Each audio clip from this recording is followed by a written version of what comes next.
Good morning to everybody. Greetings from the University of Miami.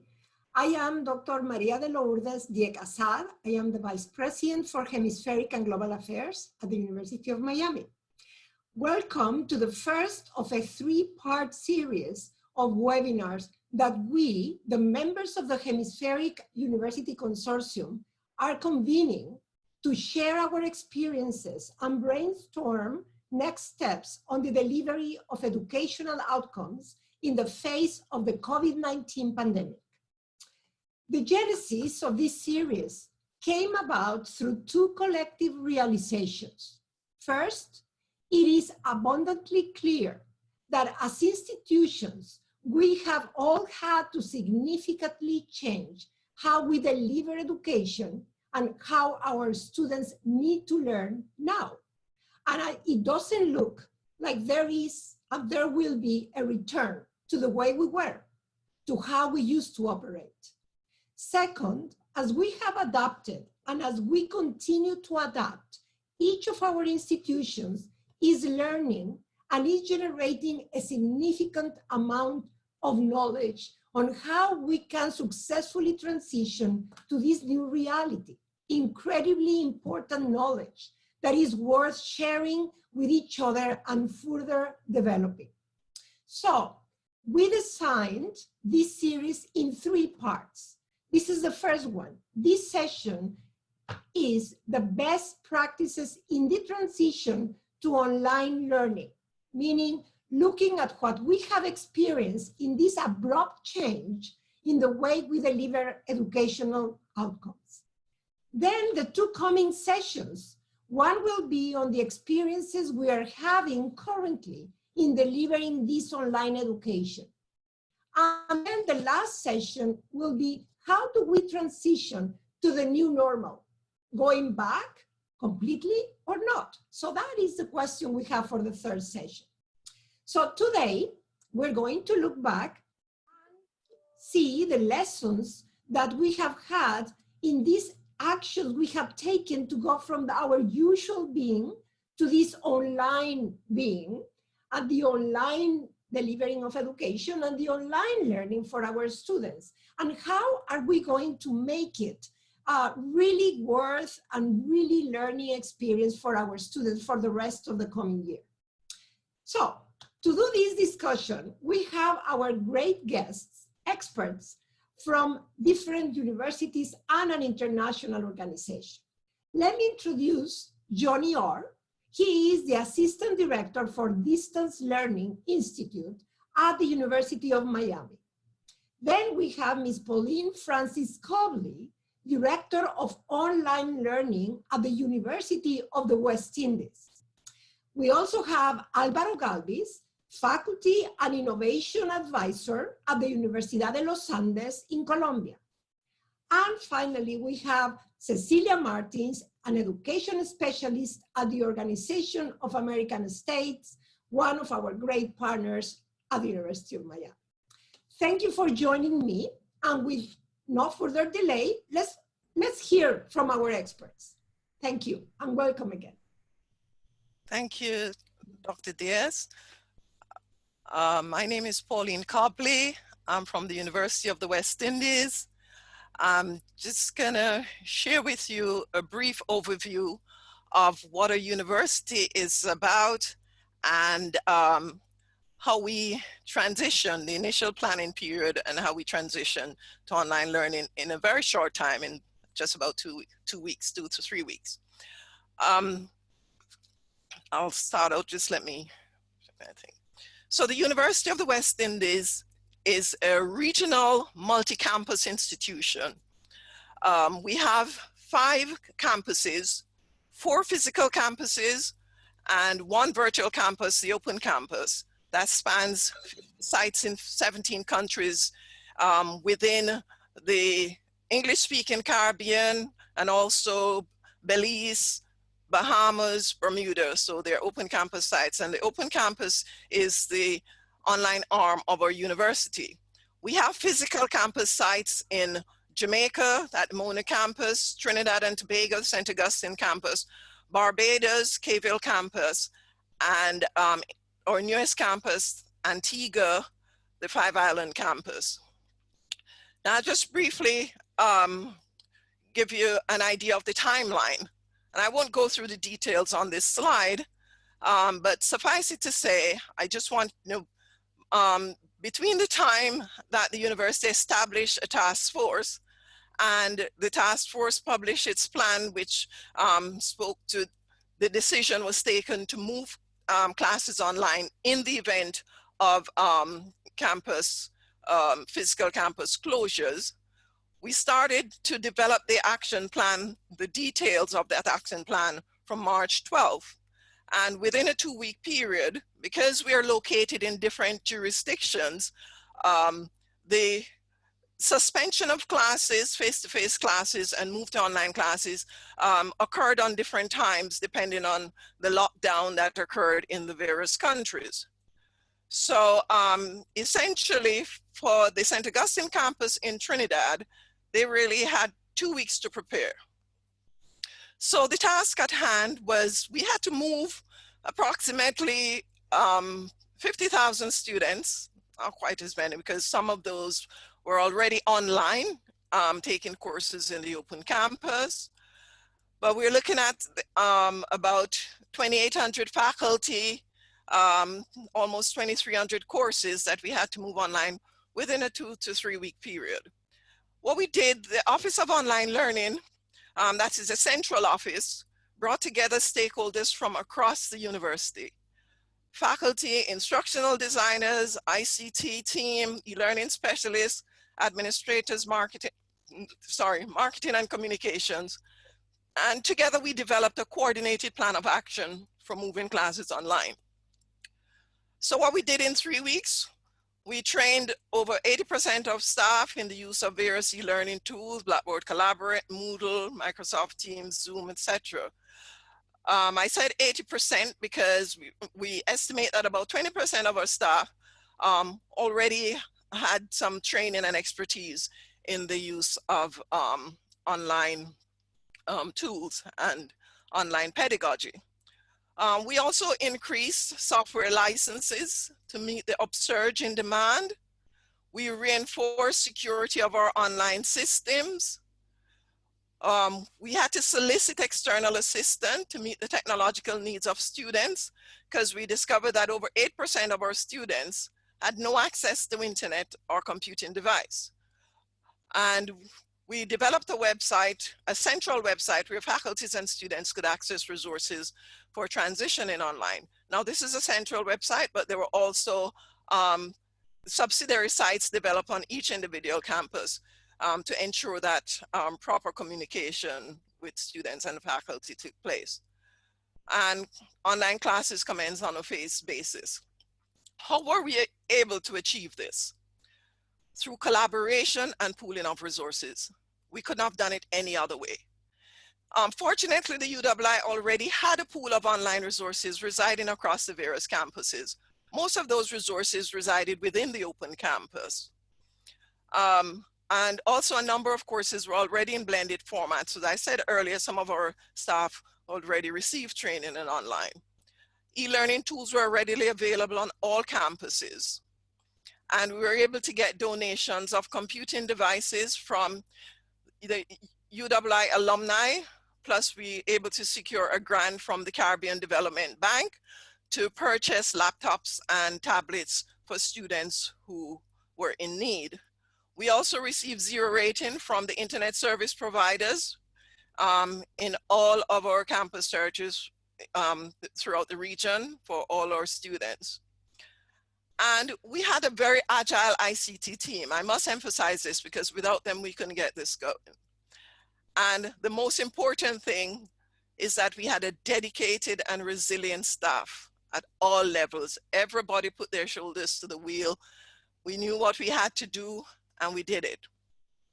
Now we had some challenges and I'll just list a few here, making provisions for students who had no access to internet or devices.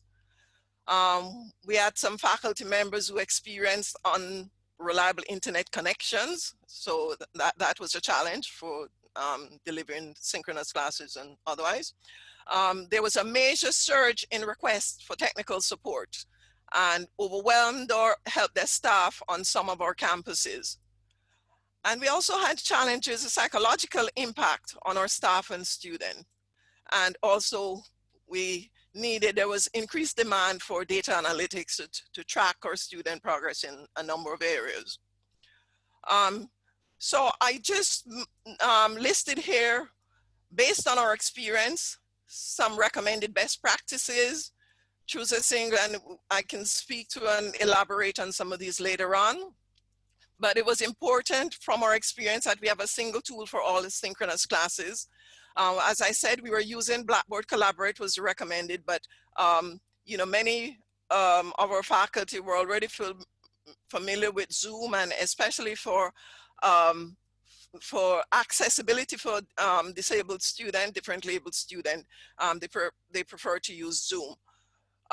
But what happened is that student, you know, we got feedback from students to say, you know, they were in one class with Blackboard Collaborate. Remember, they had to learn and get familiar with these tools in very short order. And so they were in one class with Blackboard Collaborate, and then 2 hours later, they're in another class with Zoom or something else.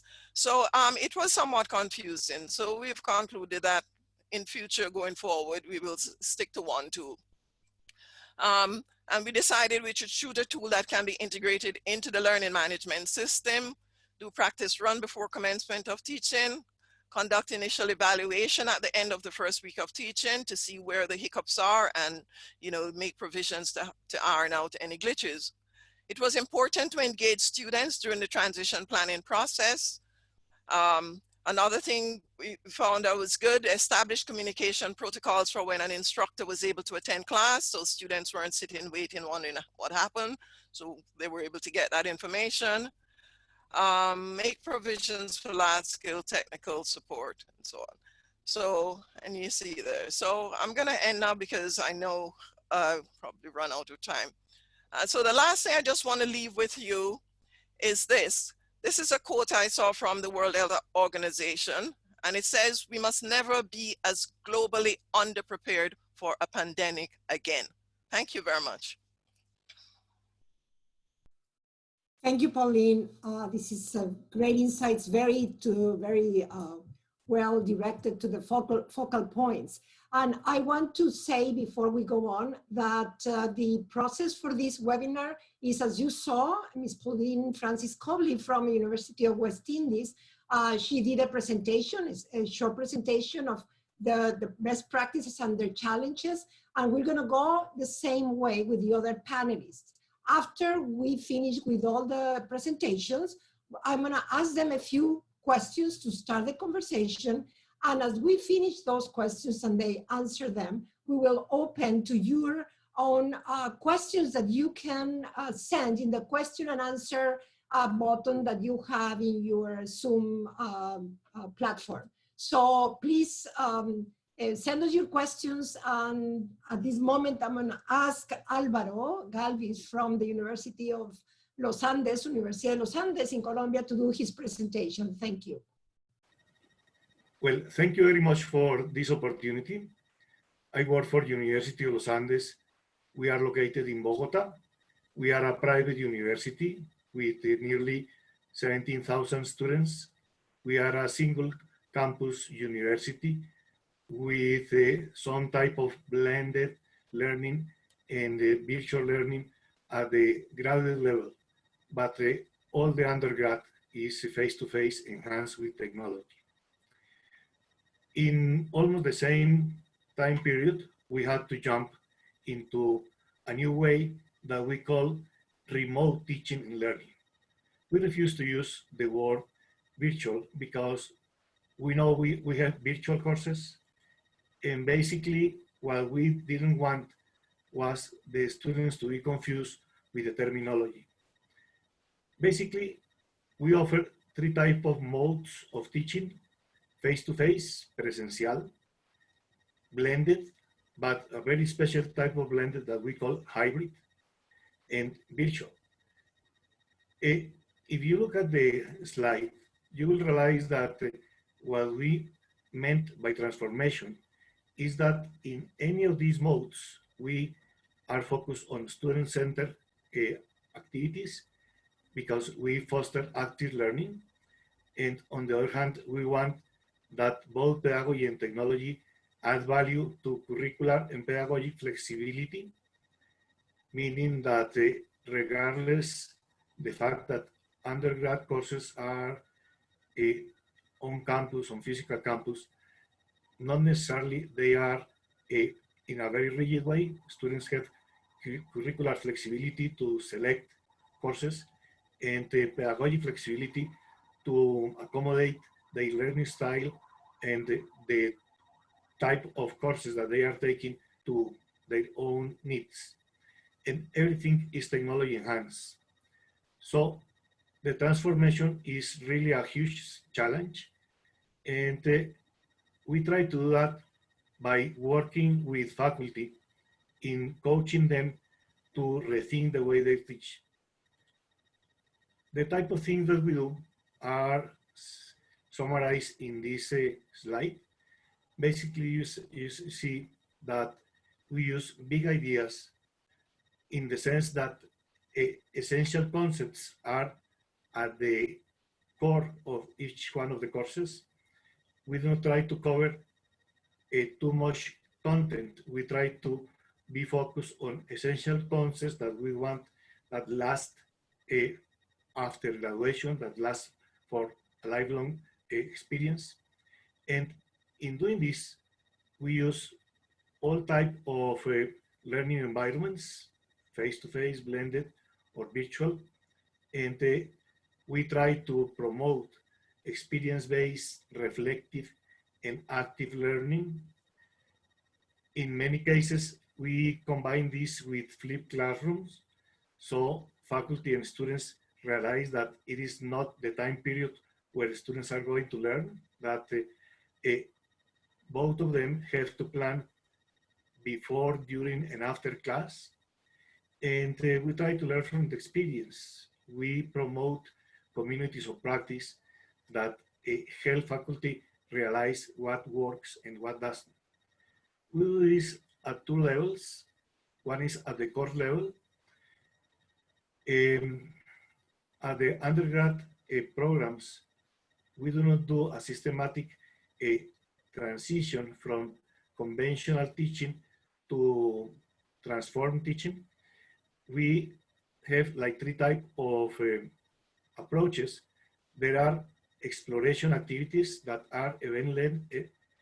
So we invite faculty, for instance, for lunch, and during that lunch, they have the opportunity to meet with people that are doing interesting experiences from the pedagogy or technology perspective. But also, we conduct course redesign experiences. And while the event-led experience are like 2 hours, the teacher-led pilot experiences may last 3 semesters. During the first, we understand the problem and try to find solutions. During the second, we create solutions and pilot test them. And in the third, we implement the solutions and get feedback from the experience. In addition to that, we promote innovation sharing with publications and a lot of socialization with colleagues. At the grad level, the strategy is different. We promote program level innovations in the sense that it is not course by course, but it is a full master degree program or a full specialization that is redesigned. In doing this, we get the directors as well as the faculty and all the stakeholders involved in the process. And this lasts maybe 3 to 4 semesters. And the core idea is that the program is fully redesigned for flexibility. And it is because the university has decided that at least for adults who are the audience for graduate programs, it is good to have not only time and space that accommodates to their needs, but also pedagogies and methods and things like that. When the COVID came, we had covered maybe 25% of the faculty and maybe 40% of the courses, because there is like snowball effect. But in 2 weeks, we had to move forward to be ready for remote teaching. And what we did was build on the experience. So we created a site that you will see the URL over there. It is virtualidad.uniandes.edu.co. And in there are different types of resources depending on the needs. There are people who never have been in this type of experiences. So we have events that sensitize and motivate, such as webinars, podcasts, and peer testimonies recorded. But there are people who already are conscious and are willing to start. So we have induction activities, and basically it is exploring pedagogy strategies using technologies. But there are people that already are in the mood and have been dealing with some of these. So we help them move forward concerning active teaching methods with technologies. And there are other people that want to explore teaching technologies. And we offer experience-based teaching, technology-based teaching tools. And this is not, let's say, the treatment. This is just the resources, because we offer them on-demand coaching. So any of these persons, depending on which of the tracks is participating, can request for pedagogic, technology, or media production advice. And in addition, by the end of the first month, we decided to start offering workshops on how to design learning units. If you go to the URL, you will find a very interesting collection of resources that will talk by themselves. But we were also dealing with students. And as Pauline mentioned, students, regardless, many people think that they are technology experts. No, they are technology experts for the personal things, but not for learning. So we had to create a bunch of resources for them to be able to deal with how is to be a visual student, what type of technology should I use depending on which course and what type of discipline I am involved, how to solve or how to get better from the emotional perspective, how to combine the stay at home with physical activity and sport, how to improve my habits of health and healthy, how to go further in the digital culture, how to be able to participate in some type of employment or whatever activity that gets monies or opportunities to grow. And of course, you have to be part of different type of communities. So we promote all that type of things. And if you go to the site agora.uniandes.edu.co/vida virtual, you will find this type of resources. What have we learned? That we are just starting, that the summer term is going to be very challenging because the university has decided that everything is going to be virtual. And to be virtual means that we are interested in having most of the experiences transformed. And this transformation definitely deals with active learning, student-centered, experience-based, reflective learning, and that is the huge challenge. How we are dealing with that? We are offering all those workshops that I mentioned, how to redesign learning units, and we intend to cover almost all the faculty members from now to August.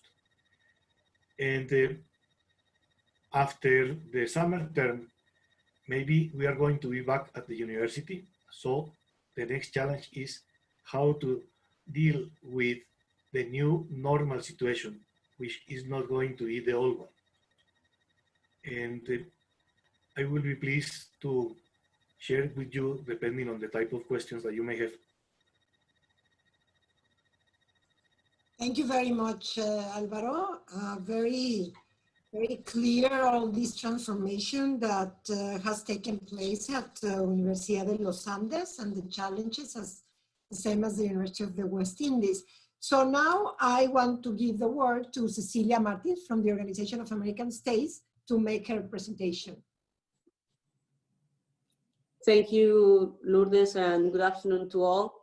I don't have a presentation, but I have my notes, so I don't extend my time more than it's been allowed. So first of all, thank you again for this opportunity. I will try to share with you some best practices or lessons learned from the perspective that we have at the Organization of American States as a regional organization, not just as an institution. So I think it's a perfect combination on being focused on the individual institutions and then see what is happening at the regional level. So one of the first things that I would say is, how do we get technology right? And I think one of the important things is only by putting technology in the right space within a bigger framework, which is as a support system, not at the driving force. What I mean by that is focus on how the pedagogical approach is embedded. Your first response is to respond with technology because it is what you need to do. But afterwards, you need to embed all the pedagogical approach, all the different styles that your professor staff and your own learners, and how you as an institution want to create learning and to create knowledge. So that is, I think, it's an important thing to share with you. The other point would be talking with those who disagree.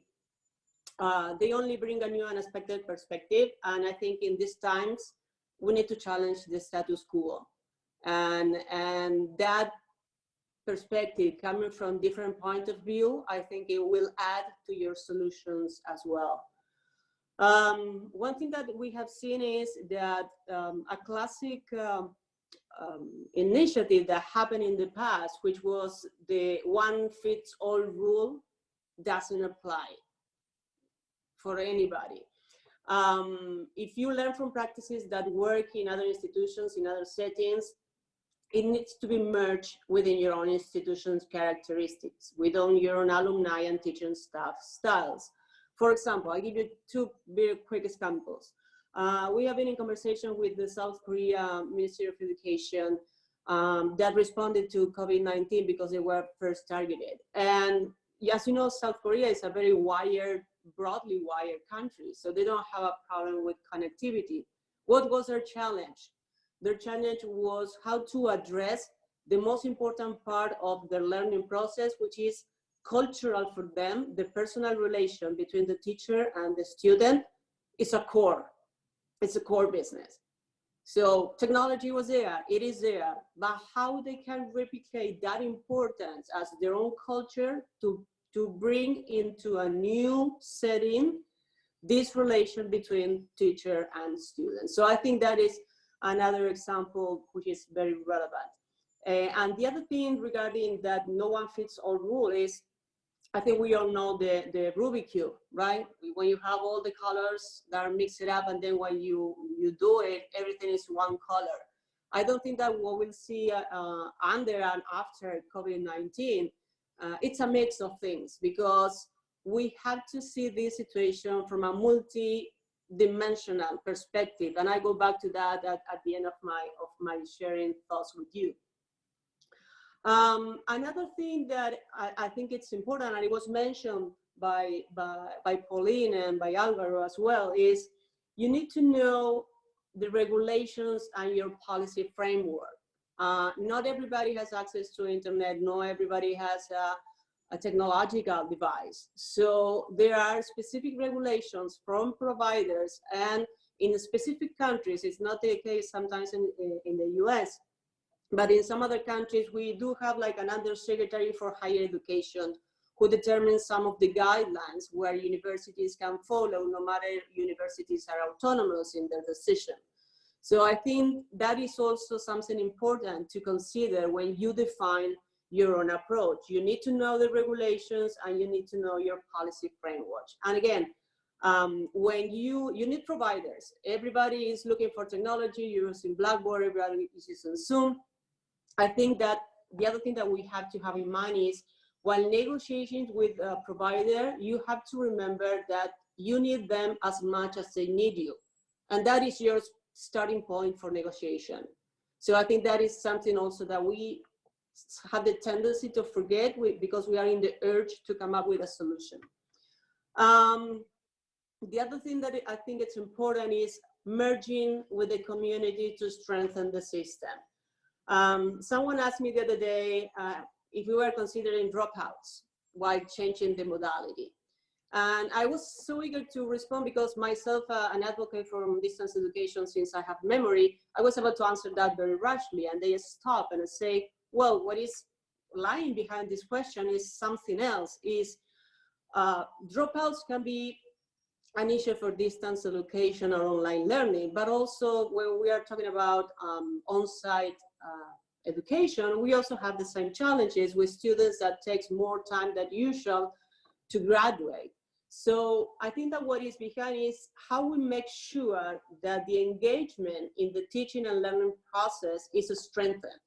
You have to prioritize what is important in your instruction and what kind of knowledge you want to create. The other thing is why history matters. And I think the lesson learned here is because the human element. We need to move online, or we are moving online as institutions, but we have to have in mind that we have to do so with equity in mind. So think about the teaching practice or pedagogy that you want to leverage, besides whatever technology you are using. I think that the final point before going to a very takeaway that I think it would be useful is funding your way with confidence. And what is that I mean by that? This means that you have to bring normal practices to your new routines.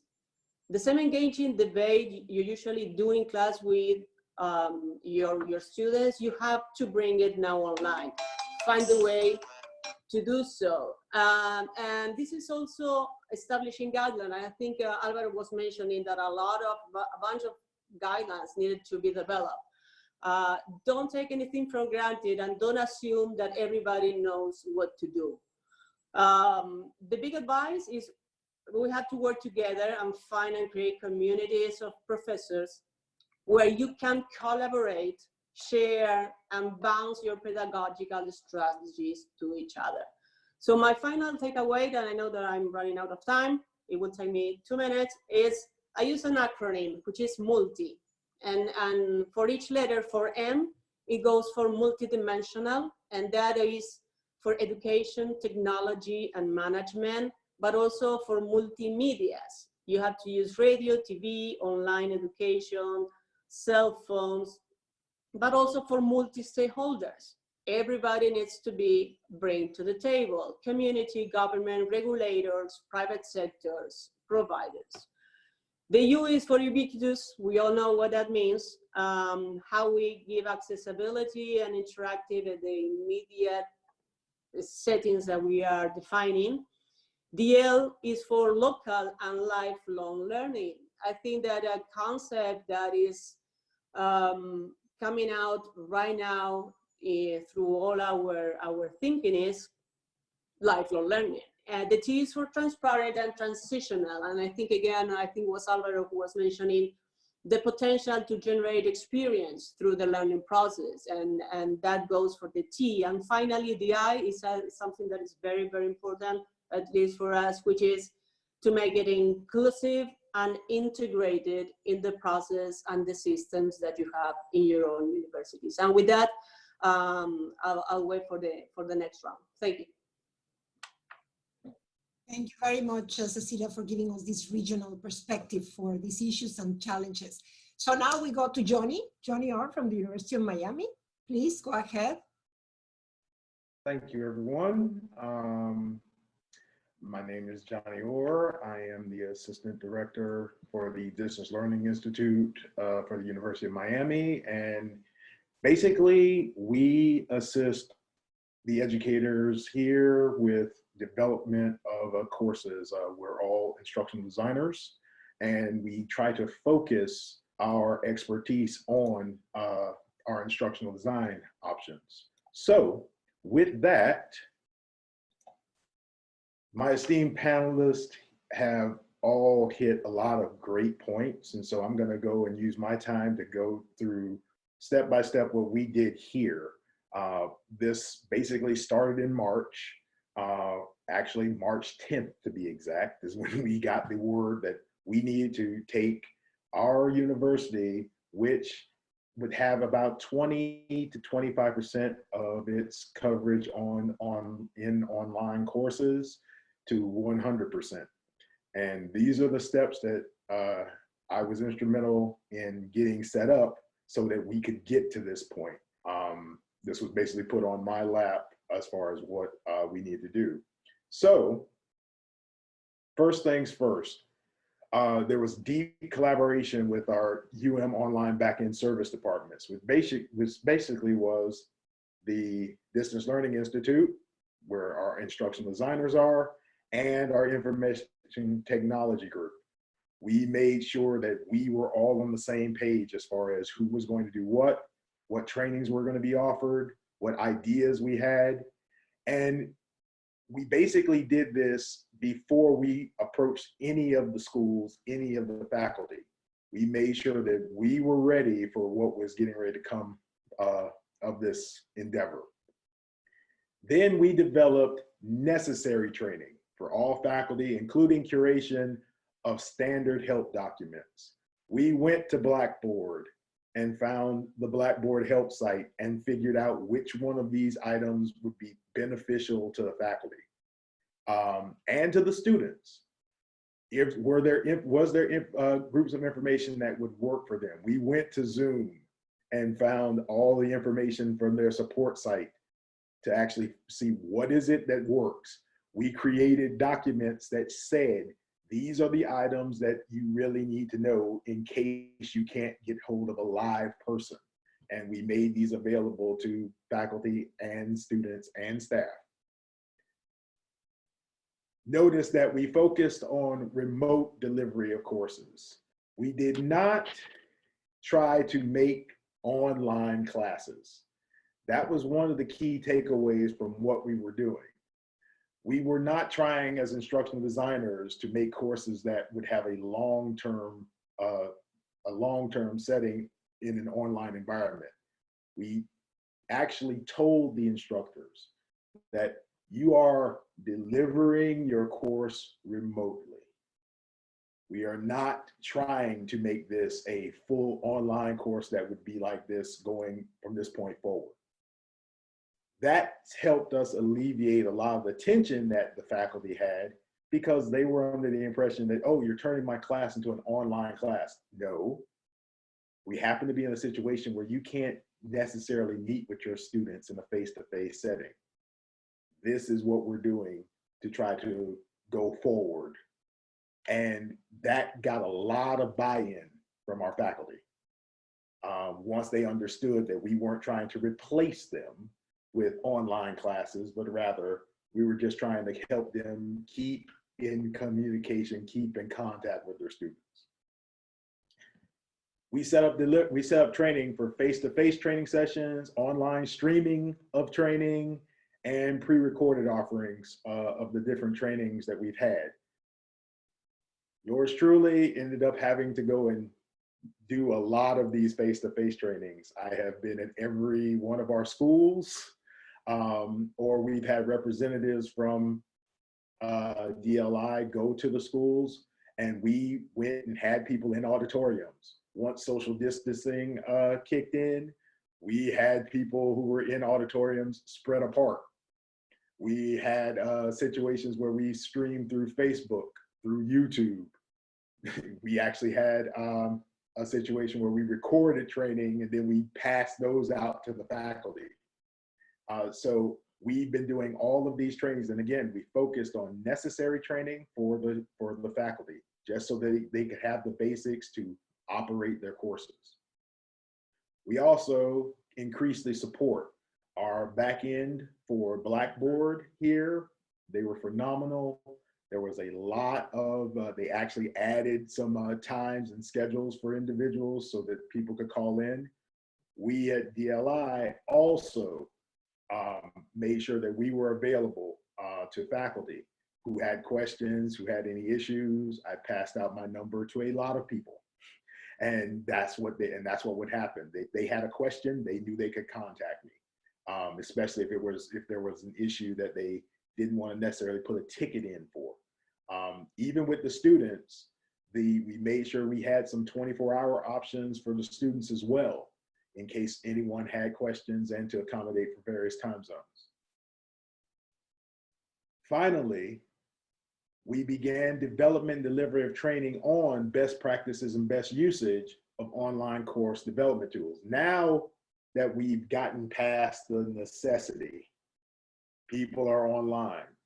I will take this moment to say that fortunately here, most of our courses and our faculty had the ability to be online in hybrid courses, or at least they had course shells that were developed in Blackboard. But prior to the pandemic, a lot of people weren't using them. They didn't really have a need to. My students are coming to my class. I don't need them to go onto the Blackboard shell at all. So the shells would ultimately be erased.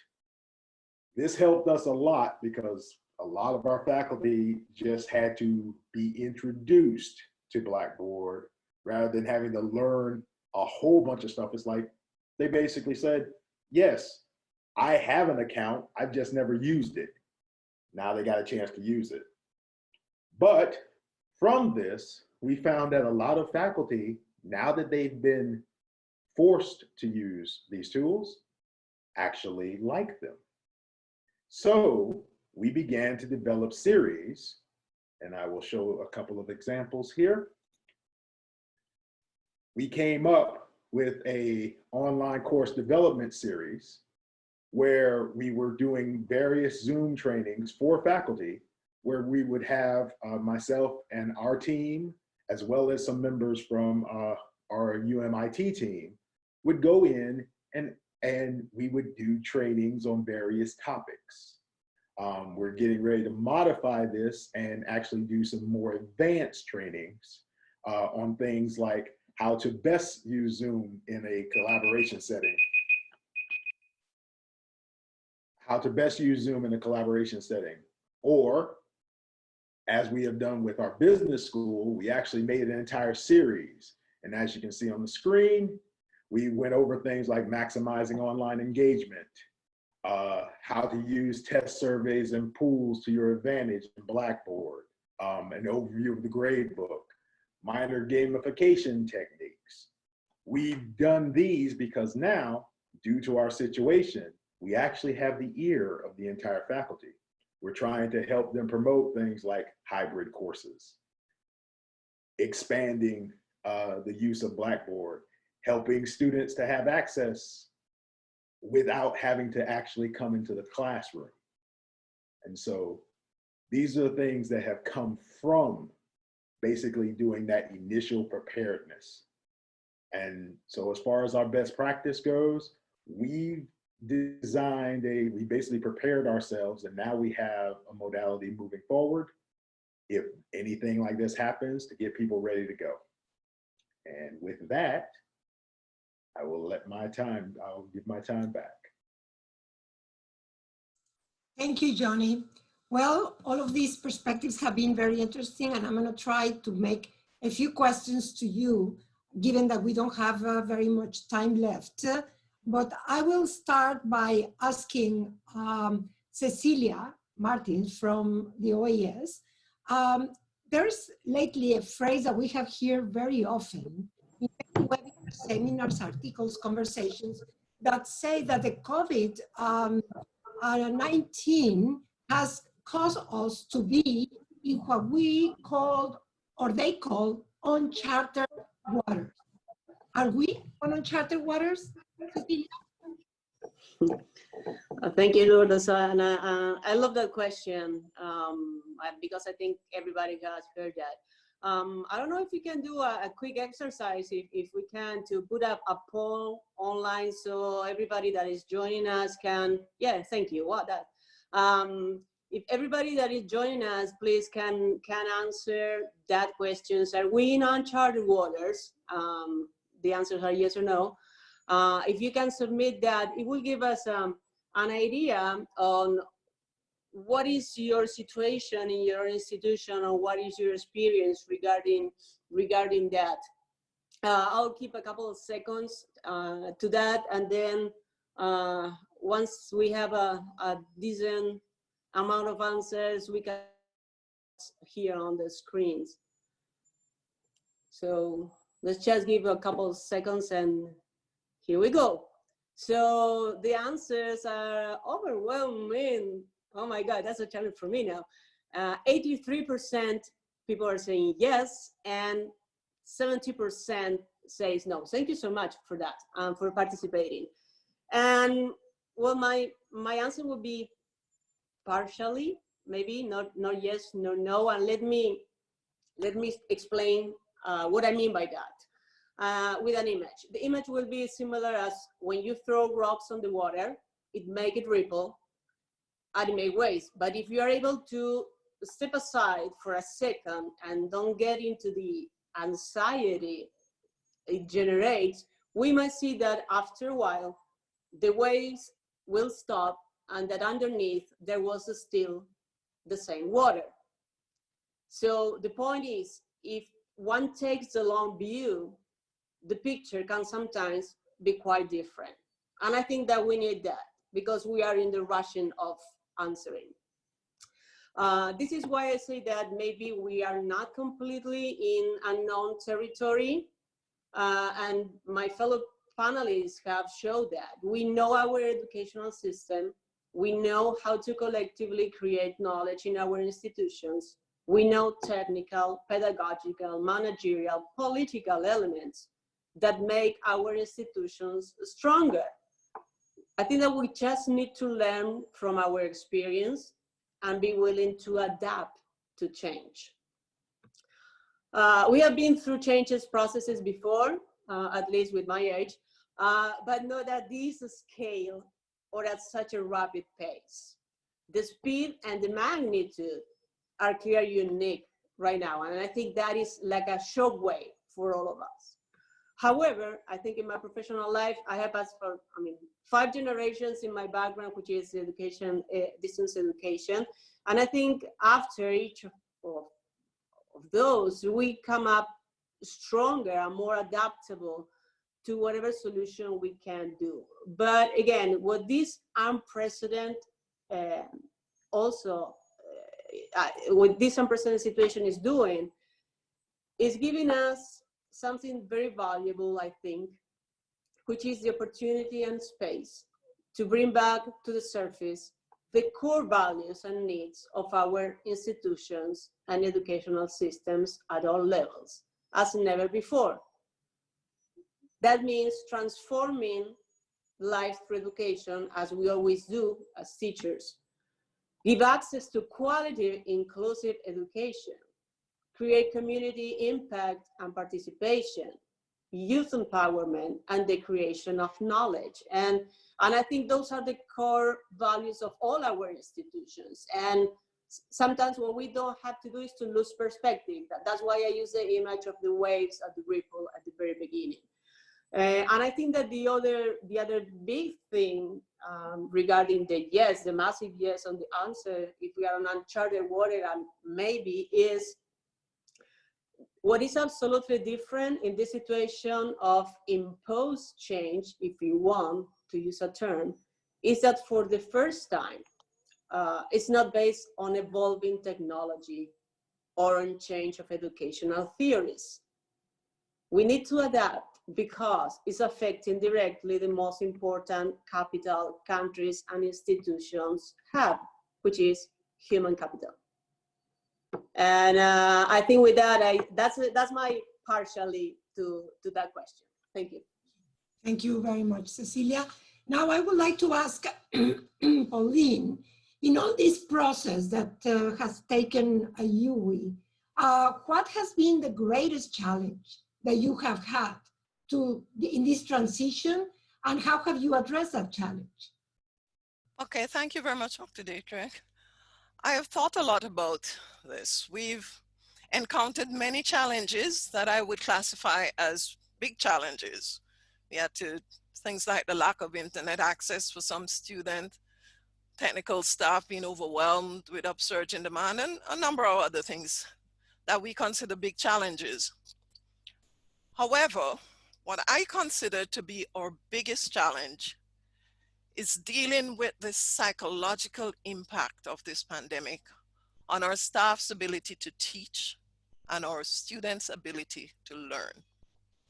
Psychologists at our university recently conducted a study to assess the psychological impact, and the results were very concerning. The study revealed that there were high levels of anxiety and depressive symptoms among our staff and students. So how is this being addressed?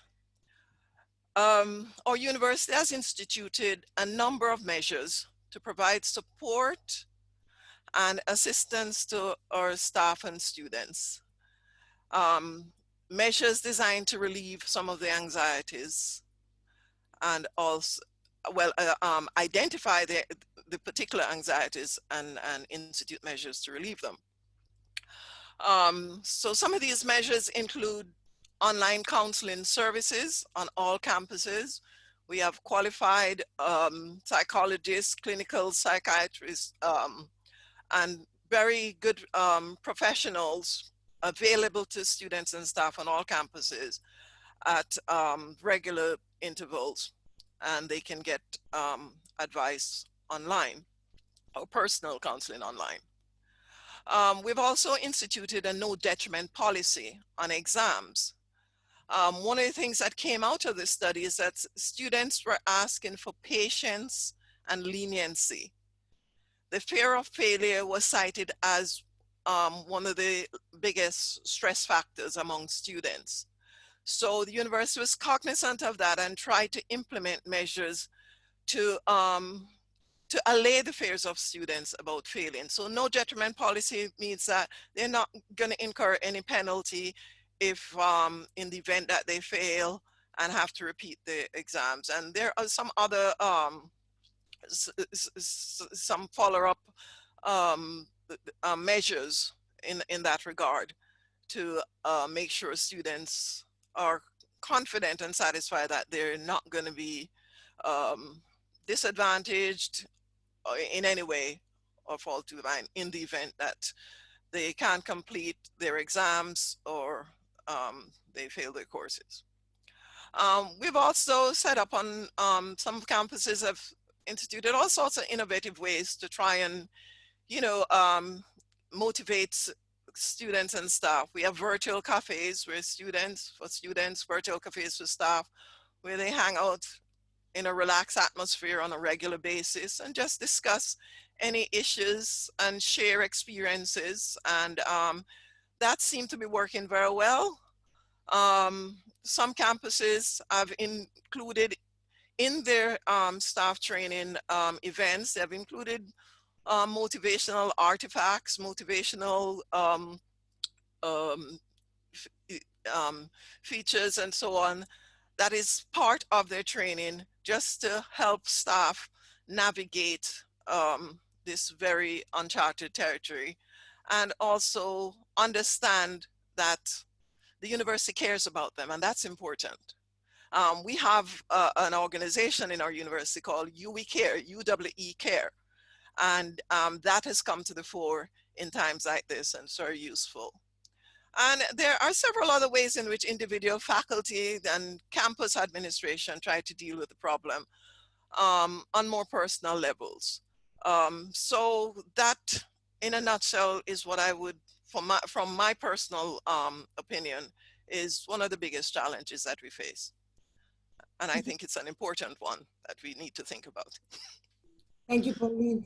We have only like 1.5 minutes left or 2 left. So I will ask Alvaro to tell us briefly, as briefly as you can, in this transformation of education and the concepts and practices at University of Los Andes, what has been the greatest challenge given that you had to do this short and quick transition during the COVID-19?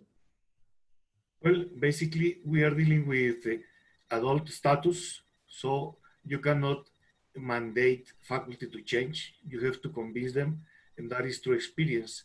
And that is what we are trying to do, to invite them to build from their own or peer experiences. Thank you very much, Alvaro. And Johnny, how about in the case of the challenge with faculty? Faculty was originally very hesitant, but because we approached them very directly, and kind of quelled their anxiety up front by letting them know what we were actually expecting, we got a lot better response. Thank you very much. I don't know if we were caught, but I want to, we don't have too much more time. I think the issues that were brought here in terms of how this pandemic and the changes we have made we have to think about faculty, about students, about the methods, about the transformation of education, and also, of course, the environment, as was also mentioned, the regulations, all the different pedagogic aspects of in the minds of our students and faculty, and all the resources, including technical resources and the availability of the items that the students at home might need to be able to access the education under these circumstances. So thank you so much. We will send you our contacts. We got a question about you wanted our contacts, so we'll send them and we'll share them with you. And we'll look at the other questions that we got from the audience, and we'll get back to you if you have your email there, so that we can continue a conversation with any of all of us, the panelists and ourselves.